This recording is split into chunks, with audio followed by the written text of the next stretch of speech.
So what do we got here? It's our helmet with a headlamp. Let's see. It's a Lumina OLED 1100 boost. Hey, this is Bike to the Top here. I'm going to do a quick review of what this light system from Nightrider consists of. It's the Lumina OLED 1100 boost, and it comes with the Solas 100 tail light. So within the box that you see before you, all these components are inside.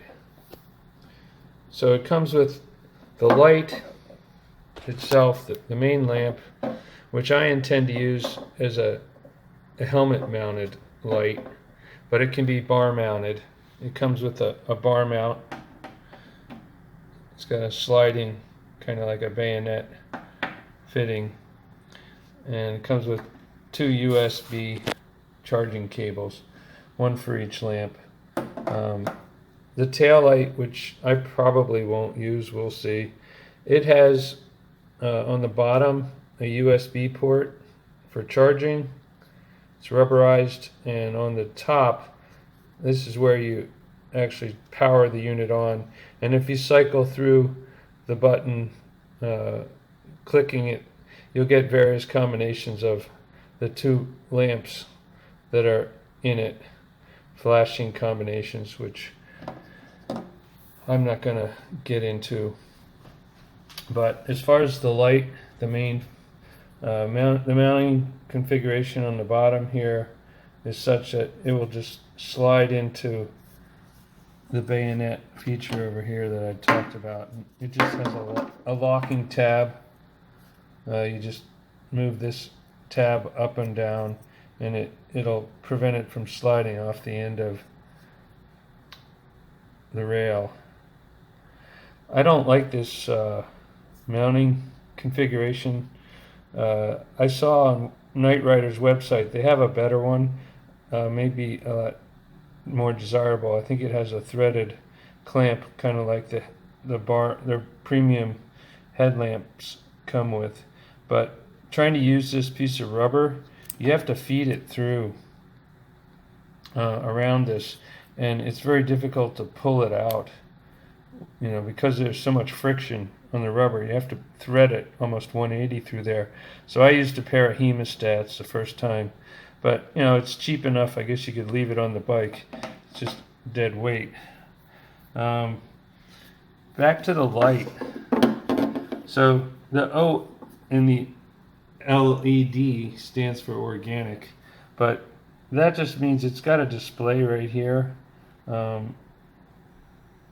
I have the unit on right now. I didn't shut it off put it in the lockout mode, but you can see I can cycle through the various, there's 3 power settings there, but if you double click it,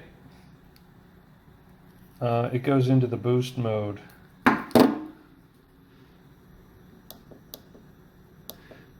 So I'm going through, and then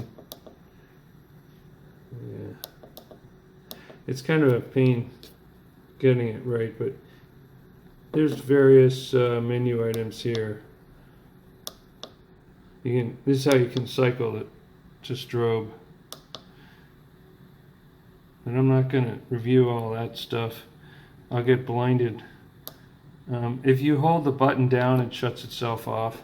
And then if you hold it even longer, it'll lock out, and then that green screen will pop up, and you'll know it's in the lockout mode. It takes like 7 seconds of depressing it, but it's very compact. You can see it just fits in the palm of my hand.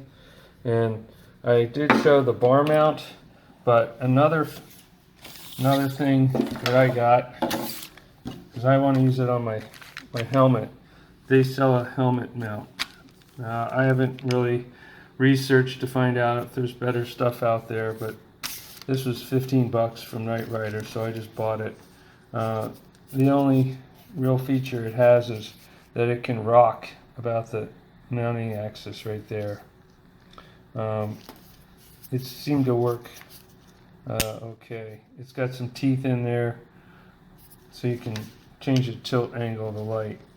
And it has a piece of foam underneath, so it'll interface with your helmet a little better, get some elasticity going on there so it won't rock around.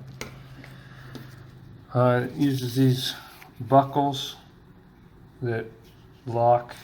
They snap fit when you feed the straps through them, so you can loop them around back on itself and lock it down. Pretty straightforward, but I'll give a shot of the box here.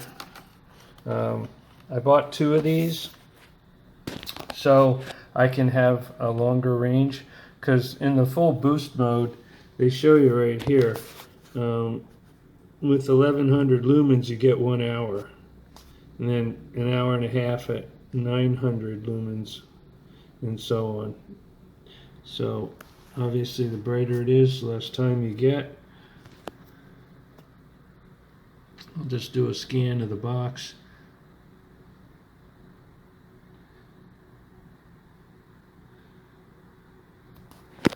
So this cost me about $100, and out the door I got it through some seller on Amazon. But the newer one, it's a 1200, and it's like $150 or so, maybe a tad more. But I figured it's not worth spending that extra money to get the 100 lumens. That's just only in the max condition anyway, you know. So if you're running at boost mode, you're going to be getting that full 1100. But since I bought the 4200 bar mounted unit that I'll use in conjunction with it, I'll just give a quick scan of that. I bought this unit, and I have another video up already, and I may do another one as well, but this is what I'll have on my bars, and so I'll have plenty of light from that. But you definitely need to have the helmet lamp, because if you, for off-road use, if you're going to be doing anything technical, you got to be able to pan the light around, and when you turn your head you need to see what's beside you quickly, and you're not going to get that from the bar mounted unit. I mean, you can direct it, but you have to look into kind of holes, so to speak, beside you, all about you quickly. And that's why the priority is really, you got to have the helmet lamp, and it's much smaller, and its duration is shorter because it doesn't have the battery there. I mean, you can mount these guys, the big ones, on your helmet and put the battery remotely, but I'm not into having wires attached to me and the extra weight. So again, that's why I got 2 of these guys, so I could swap one out if I need to during the ride, and I'm not worried about running out of light totally, because this guy can go for hours on end if you're in a 2000 lumen mode. Probably shows you right here. Yeah, here's its specs. So 2000 lumens, from what I understand, is a good number to be able to work with, and I could go 3 hours, 3.5 hours with the big guy. So that's my quick review. I haven't used this yet, other than the little guy I did use, and it seemed to work pretty well. But next step is I want to use the little one on my helmet, and the Enduro mounted on the bar, and see how that goes. So what do we got here? It's our helmet with a headlamp. Let's see. It's a Lumina OLED 1100 boost. It's from Nightrider. I'm out on a night ride, and I figured I'd talk about this guy. I can review it a little bit. Let's get it in front of the light here. We've got our NiteRider 4200 lumen system running there. what I can say is it's a little bit of a pain to use. Once you put it on, you have to fumble around quite a bit to try and adjust the light settings. So what we have here is this red button is the power switch, but it also serves as the brightness. So I can put the thing on right now. There. And then the I guess this is what's really the organic LED. It's this little display, which I'll step through. I can step through the power levels. There's medium, high, and then if you hit it twice, it goes into boost mode. You have to do it quick. And now it tells you it's in boost mode. And then you hit it again, it drops down, and then loops back around. So it's in the lowest setting. Hit it again, and so forth. These other buttons control the strobe, which I don't really have much of a need for.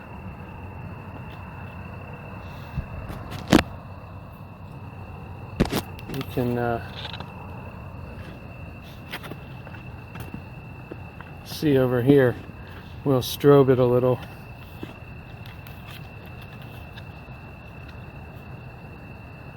I'll try a different strobe setting.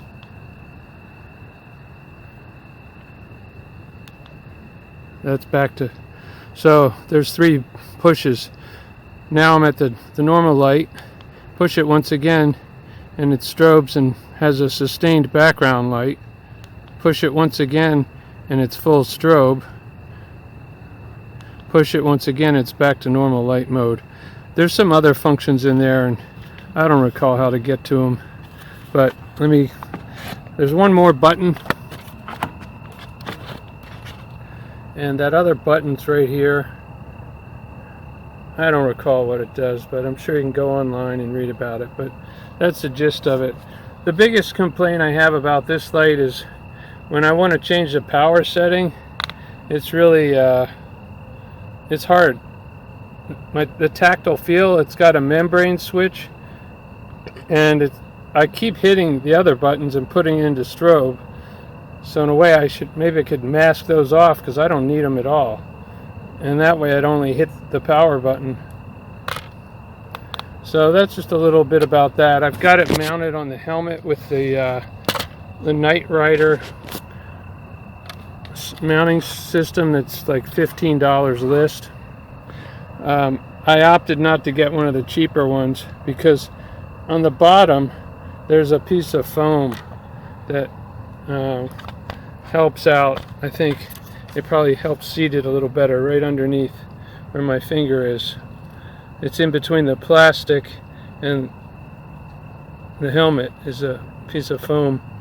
And it comes with these 2 straps which have a lock.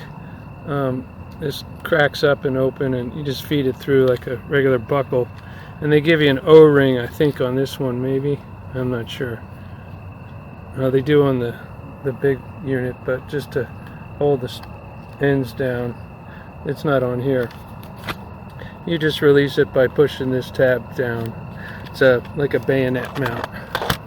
So now that we talked about that one to death, I think what I'll do is switch over, put the helmet on, and we can actually look at the Levo here.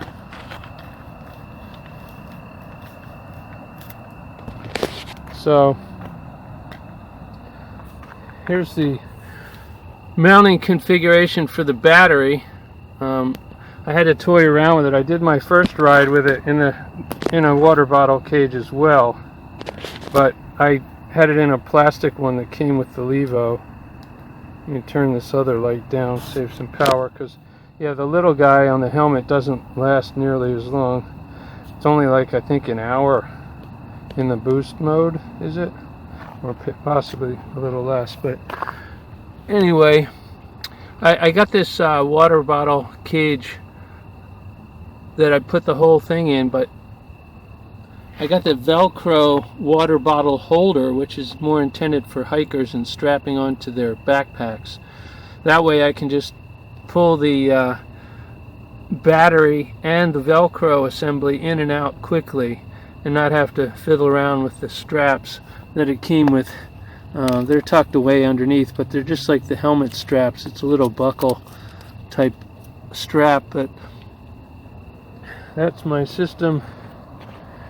And a piece of tire tube here temporarily to insulate the Velcro from the frame. I don't want it scratching it up.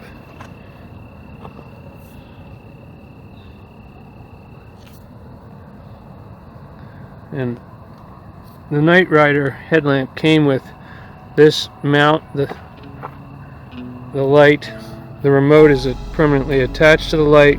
It's got like a silicone rubber stretchy loop to put the button onto the bars. And here's the power line that's feeding through here, which looks like it displaced from where I had it earlier. But I want it to go through that little gap in the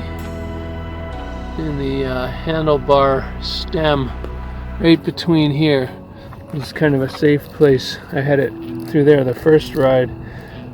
The biggest pain about this is trying to get it, you know, if you're going to put it on and off all the time, because I don't want it on during weekend rides. So I'm going to loosen that Velcro and just, there we go. I'm going to cinch it down into the gap.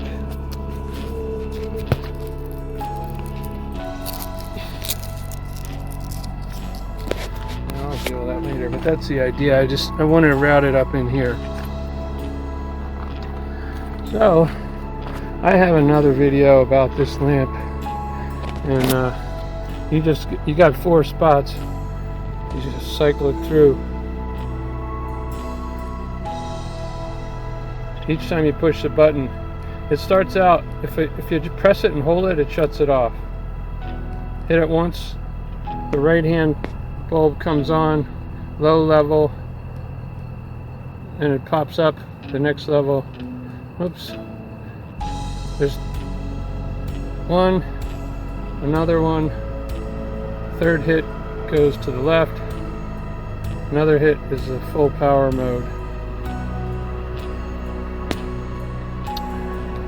Yeah, I forgot to mention on the helmet, it has a lockout, so if you press and hold that power button for 7 seconds, it will come back on. But once you've turned it on, all you have to do is hit it once. You dwell on it for a shorter period and it'll shut it off. But I would highly recommend putting in the lockout mode any other time you're carrying it around, so it doesn't accidentally go on and cause a fire or something like that. So let's see how this, well, I guess that's good enough. Turn off our headlamp, press and hold, and I'm pushing the wrong button again. There it goes. Yeah, that's my complaint, is those buttons are too close together. So, where am I now? I wonder if anybody could figure that out. I got night lights up here. Turn off everything. Huh. There's a small plane going overhead. I can hear crickets. A little 360 action there. Where am I now?